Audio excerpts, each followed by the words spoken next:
ดีเนาะวันนี้แอดมินจะมาสอนวิธีการโหลดภาพถ่ายจากเว็บไซต์ USGS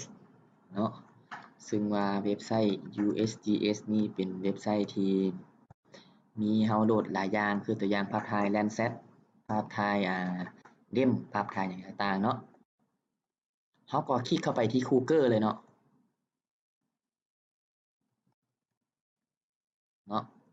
หลังจากนั้นเราก็เลือกที่พิมพ์ที่ USGS เนาะมันจะเสิร์ชให้แล้วเข้ามาที่หน้าต่าง Explorer เนาะช่วงนี้มันจะให้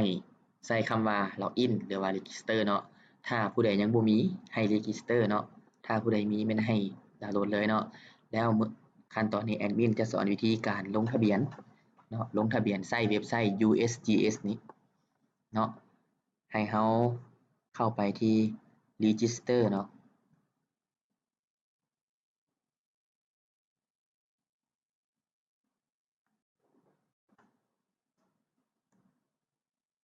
อาจจะช้าหน่อยนึงเนาะเน็ตแตกช้าเนาะตัวนี้แม่นให้เราใส่ชื่อที่เราจะล็อกอินนั้นเนาะคือตัวอย่างว่าแอดมินจะใส่เป็น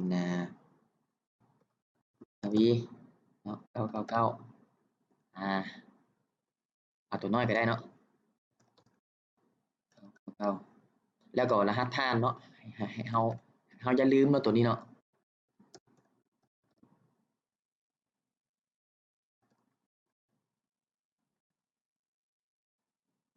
TTL ทั้งรูปนี่เขียนใช่เนาะ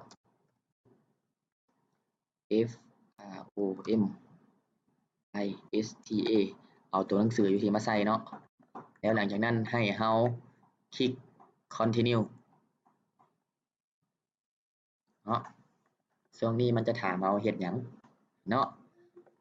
แอดมินก็บ่เก่งภาษาอังกฤษปานใดแอดมินสิลองใช้ Google Translate แปลหน้ามันเบิ่งเนาะสิลองแปลเป็นไทยหรือลาวเบิ่ง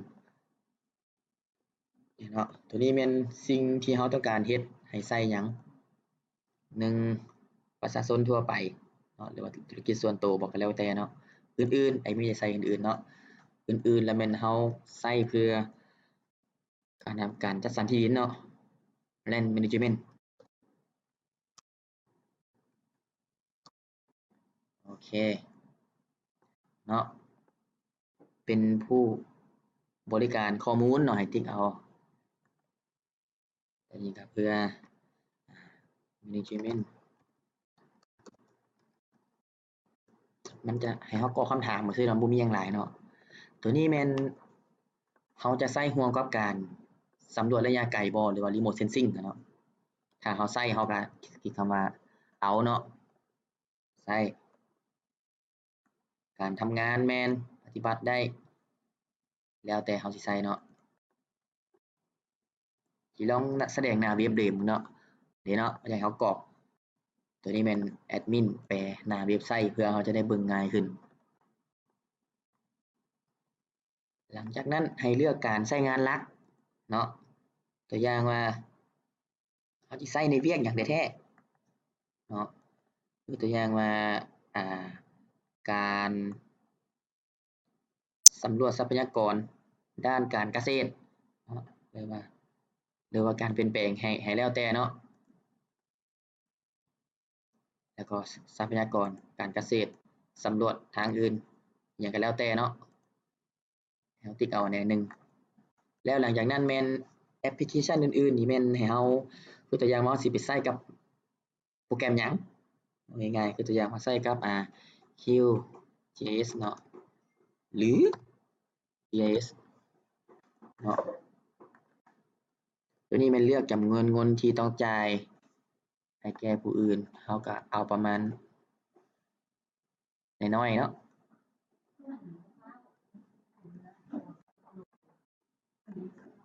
หลังจากนั้นแม่น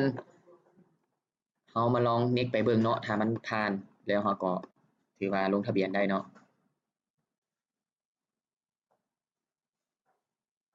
โอเคถือว่าผ่านเนาะมันจะมาหน้าจอนี้ ตัวอย่างว่าหน้าจอนี้แม่นเฮากรอกข้อมูลส่วนตัวเอิ้นว่า contract information เนาะข้อมูลส่วนตัวเฮาหั่นแหละเนาะว่าที่อยู่มีหยังเฮาเพื่อมันต้องการข้อมูลเฮาเนาะบางคนอาจจะตัวแต่ค่ะบ่ตัวก็ดีเนาะ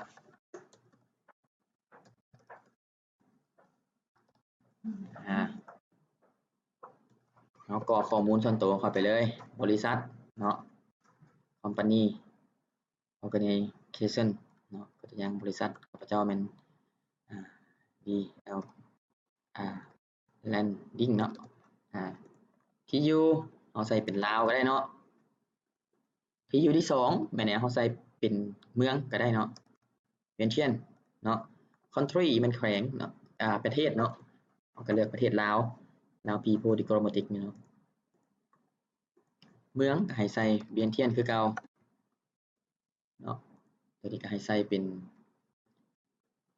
สตรีททางคล้ายๆว่าแบบที่อยู่ของเฮาเนาะลาวโอเคเนาะ10 post ให้ใส่เป็น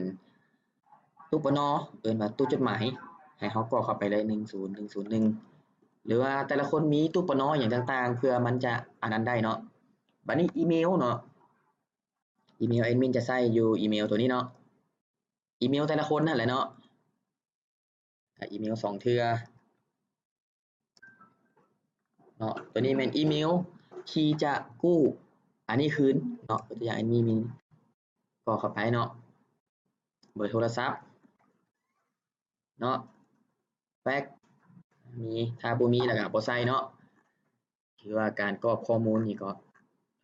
สำเร็จเนาะเฮาลอง next continue ไปเบิ่งเนาะถ้ามันได้มันก็จะโอเคเนาะโอเคเนาะที่ว่าเฮาใส่ได้แล้วเนาะแล้วมันจะส่งอีเมลไปหาเฮาที่อีเมลสีสมบูรณ์เนาะแอดมินสิลองกวดเบิ่งอีเมลเบิ่งก่อนเนาะ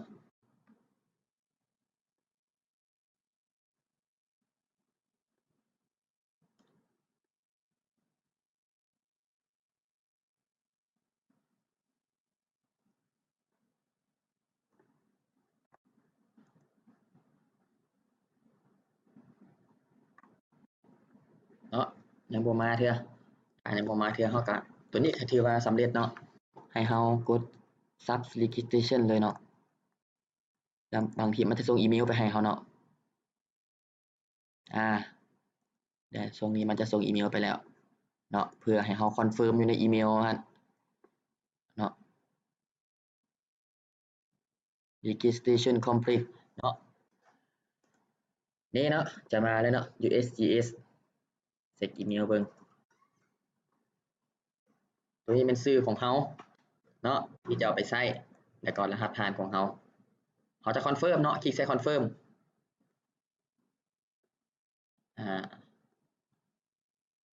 ชื่อที่เราจะไปใช้แม่นตัวนี้เนาะแล้วก็ครับสมิธโอเคเนาะถือว่า account account เจ้าคอนเฟิร์มแล้วเนาะ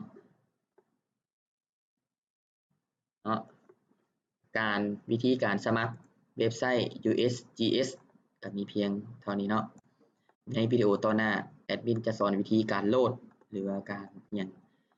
โหลดภาพต่างๆ Landsat บ่จะเป็นเดมจะเป็นอย่างต่างๆเนาะขอขอบใจ